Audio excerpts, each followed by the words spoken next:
Lijep pozdrav svima i dobrodošli u video u kojem ćemo govoriti kako uzgojiti paradajz od sjemena do ploda. Pričati ćemo o načinu uzgoja, prihrani, bolestima i štetnicima koji se javljaju u fazi proizvodnje paradajza. Paradajz je jednogodišnja biljka, uzgaja se u plastenicima, staklenicima i na otvorenom. Ima dobro razvijen vretenast korijen s puno bočnih žila, a glavni korijen prodire u tlo do 1,5 metar dubine. Najveća masa razvijenog sistema razvija se do dubine od 40 do 50 cm, što ovisi o kvaliteti tla. Stablo paradajza je zeljasto, razgranato, a visina se kreće od pola pa sve do 3 metra, što ovisi o uzgoju. Svi zeleni dijelovi biljke obrasli su dlačicama, a cvjetovi su skupljeni u grozdove. Boja cvijeta je žuta. Oprašuje se uglavnom autogamnom, to jest samo oprašivanjem, ali u suvremenoj proizvodnji u zaštićenom prostoru oprašivanje potiče čovjek.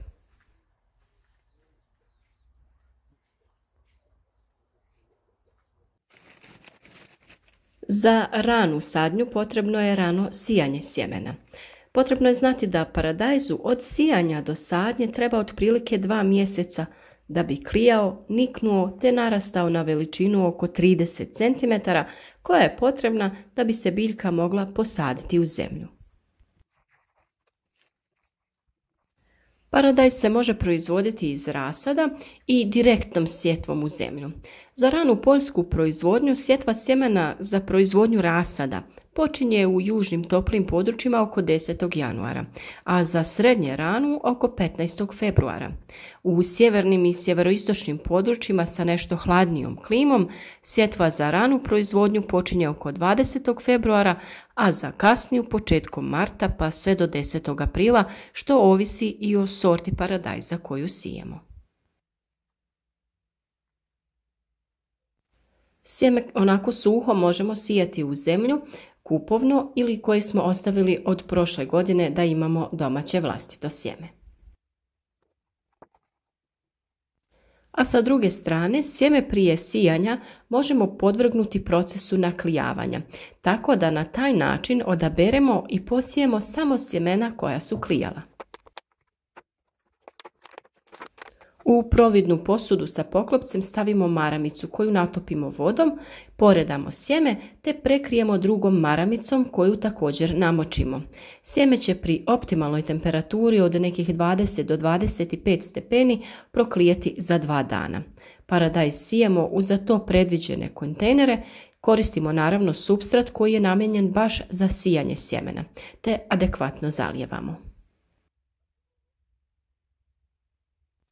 Ne smijemo dozvoliti da nam se zemlja osuši, tako da uvijek mora biti barem malo vlažna i moramo zalijevati sa vodom koja je temperatura otprilike kao i temperatura zemlje. Nije dobro ni da je zemlja prehladna, a naravno ne smijete svoje biljke zalijevati ni sa hladnom vodom.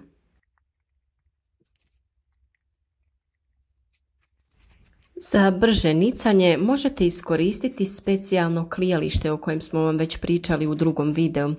U njemu možete biljci dati odgovarajuće uslove poput temperature i svjetlosti. Paradajz u tim uslovima može niknuti za doslovno samo 2 dana.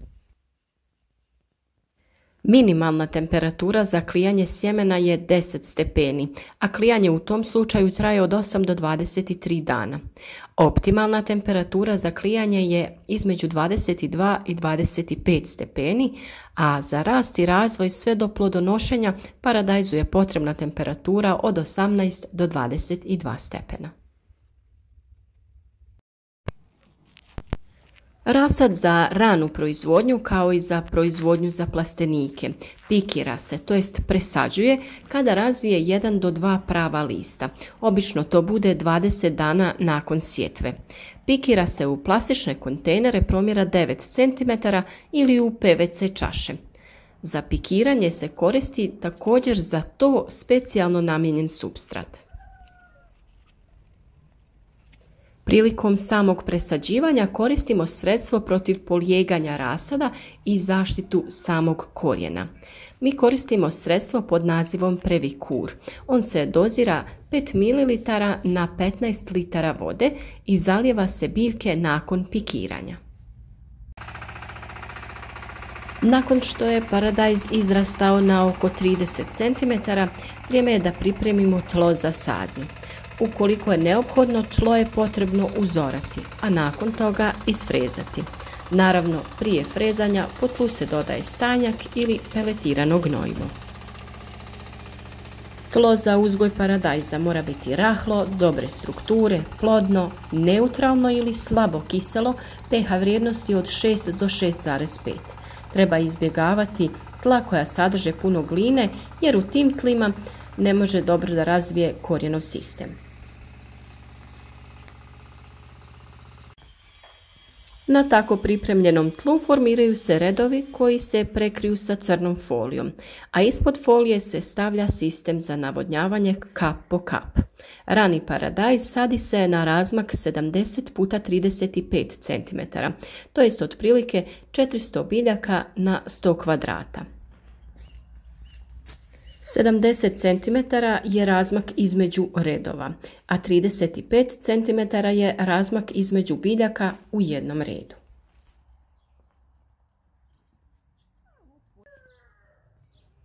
Sadnja paradajza obavlja se kada je on dostigao veličinu od oko 30 cm. Sadimo ga do polovine njegove visine, to jest barem 15 cm treba da bude u zemlji, kako bi paradajz duž tog dijela stabljike pustio korijenje i na taj način bolje uzimao vodu i hranjivo iz zemlje. Kao i kod pikiranja, tako i prilikom sadnje potrebno je koristiti fungicide za sprečavanje truleži stabljike, koja se najčešće javlja na ovom dijelu gdje stabljika ulazi u zemlju. Kao što smo ranije spomenuli, sredstvo se dodaje u vodu sa kojom se zalije posađena biljka.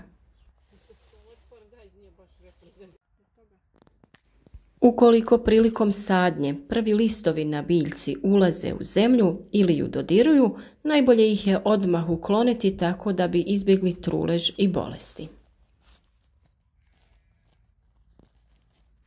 Zemlju je potrebno nasuti oko biljke, čak i preko najlona, tako da zrak ne ulazi u sam najlon i da se bolje očuva vlaga. Nakon sadnje, biljku je potrebno dosta obilno zaliti, a narednih 5 dana ne dodavati više vodu u tlo kako bi biljka što bolje razvila korijenov sistem. Na ovaj način biljka će u potrazi za vodom pružiti korijen u dubinu i tako u kasnijim stadijima biti čvršća i bolje uzimati vodu i hranjiva iz tla.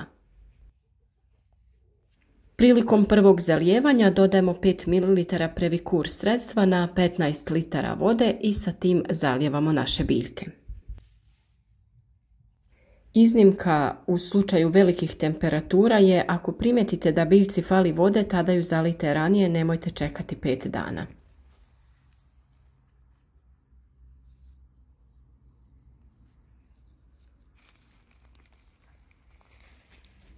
Kada se stabljika ukorijeni i počne intenzivno da raste, potrebno ju je pričvrstiti, odnosno vezati plastificiranim konopcem o krovnu konstrukciju plastenika. Najlakši način pričvršćivanja konopca za biljku jeste da nabavite ove plastične prstenove koji daju biljci prostor da se dalje razvija, neće ju stezati pri donjem dijelu, kao što bi to učinio konopac.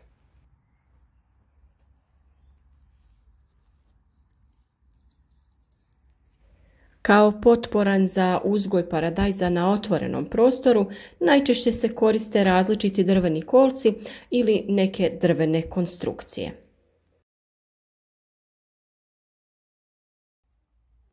Kada se radi o prihrani, mineralna gnojiva imamo u različitim formulacijama označenih sa oznakom NPK, dušik, fosfor i kalij. Svaki od tih elemenata dodajemo u određeno vrijeme. Fosfor je bitan za jačanje korijena, pa prilikom pikiranja i sadnje paradajza gledamo da on bude u većoj količini, na primjer omjer 10-40-10. Za razvoj biljke nam je potrebna veća formulacija dušika, pa ćemo nakon što smo posadili paradajz i želimo da ojačamo i potaknemo rast biljke, njega dodati u većoj količini od ostalih elemenata. A kada krene cvjetanje, kalij je element koji želimo dodati u većim količinama, na primjer formulacije 7-14-21. Najbolje je za prihranjivanje koristiti NPK gnojiva u obliku kristalonske formulacije koja je pristupačna biljci. Paradajz raste tako da se mladi izbojci, to jest takozvani zaperci, stvaraju iznad listova. Kada bismo pustili biljku da se slobodno razvija, poprimila bi zamršen grmolik izgled. Zbog slabije prozračnosti porasla bi opasnost od razvoja gljivičnih bolesti, a i plodovi bi bili manji i slabije kvaliteta jer bi kroz šumu izbojaka i listova sunce do njih teže prodiralo, pa bi oni zbog toga neravnomjerno sazrijevali. Kako bi spriječili da do toga dođe, zaperci se otkidaju dok su još mali, to jest ne veći od 5 do 8 cm. I to najmanje trebate raditi jednom sedmično. A ako vam je neki zaperak promaknuo i naraste, više ga nemojte trgati, nego mu samo otkinite vrh.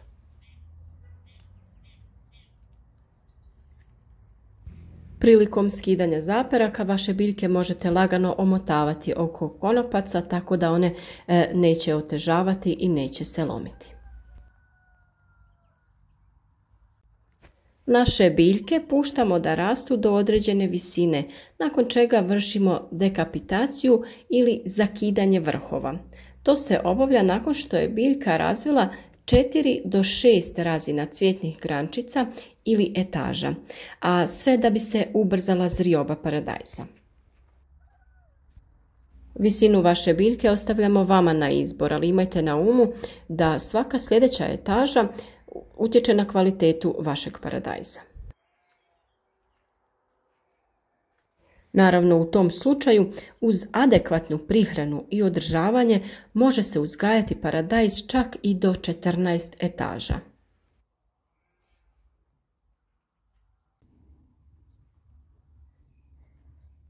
Vrlo bitan korak je skidanje donjeg lišća vaših biljaka. Uklonit ćemo samo donje lišće koje stari i uvija se. Ovaj postupak započinjemo nakon što su prvi plodovi sazreli ili postigli veličinu karakterističnu za tu sortu. Ovaj korak je vrlo važan zbog boljeg provjetravanja usjeva. Naročito se provodi u plastenicima i staklenicima. Ovo lišće se skida postepeno, 1 do 2 lista u jednom pohodu i bitno je da to svo lišće iznesete van iz plastenika da bi izbjegli širenje bolesti. Također što je bitno napomenuti da je nakon ovog postupka obavezno prskanje fungicidima radi zaštite rana od napada uzročnika bolesti. Ono što je bitno za napomenuti vezano za oplodnju u zatvorenim prostorima, to je da se nerijetko mora obavljati mehanički, to jest ručno. Produktivnija je u doba oblačnog vremena sa visokom vlažnosti zraka jer se tada sprječava oslobađanje polena. Ona se može obavljati upotrebom nekih vibratora ili pretresanjem gornjih žica za koje su biljke pričvršćene. Tako vršimo oslobađanje polena koji na taj način lako oplodi tučak cvijeta. Ovaj postupak najbolje je da se izvodi u prijepodnevnim satima kada je vlaga najniža.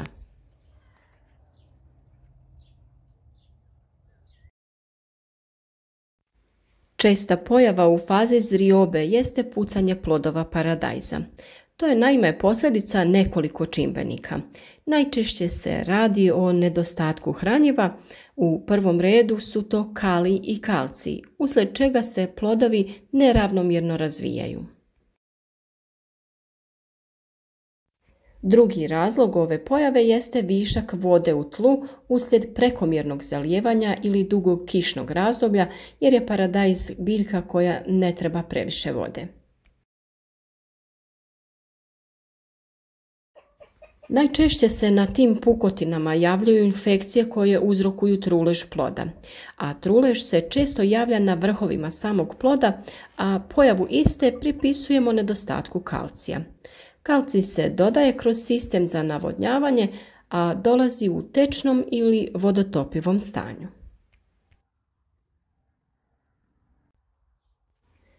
Biljke još u ranom stadiju preventivno treba zaštititi od plamenjače. To radimo fungicidima u fazi prije cvjetanja, a u ekološkoj proizvodnji često se koriste preparati od sode bikarbone, mlijeka ili koprive. Također, preventivan način suzbijanja ove bolesti jeste pravilan razmak između biljaka i skidanje listova, da bi se dobila prozračnost u nižim predjelima. Listovi se u više navrata skidaju tokom berbe. Nakon berbe jedne etaže skidaju se listovi na gornjim etažama i tako se radi do kraja vegetacije. Na ovaj način će biljka biti zdravija, a plodovi će dobiti potrebne nutrijente iz tla. Berba paradajza počinje otprilike 90 do 120 dana od sadnje. Kod sadnje rane i srednje radne proizvodnje berba traje od početka mjeseca jula pa sve do novembra. Jedna stabljika paradajza koja se redovno i pravilno prihranjuje do svoje 6. etaže može da proizvede 10 kg ploda pa čak i više, sve zavisno od sorte koju uzgajate.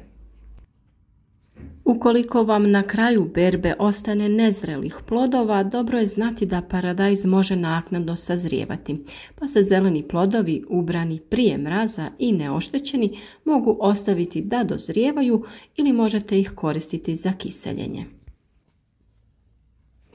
Veliki trud ulažemo kako u uzgoj, tako i u uređivanje ovih videa u želji da vam prenesemo naša iskustva i pravilne i provjerene savjete kako do najboljih rezultata. Zato se i želimo zahvaliti svima vama koji nas pratite i redovno se javljate i pišete vaše komentare.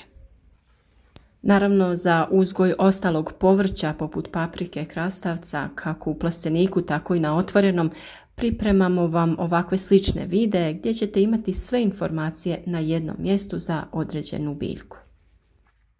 Ukoliko već niste, zapratite naš kanal, kliknite na zvonce pored tipke subscribe kako bi dobivali obavijesti o novim objavama. A za one koji nisu upućeni još u ovaj YouTube svijet, napominjemo da su pretplate, to je subscribe, besplatni, a nama znače vašu podršku i potiču nas na daljnji rad. Ukoliko se želite s nama družiti svakodnevno, pridružite se našoj Facebook grupi Proizvodnja voća i povrća i pratite i tamo naš rad, jer također nam možete pisati sva moguća pitanja koja možda imate.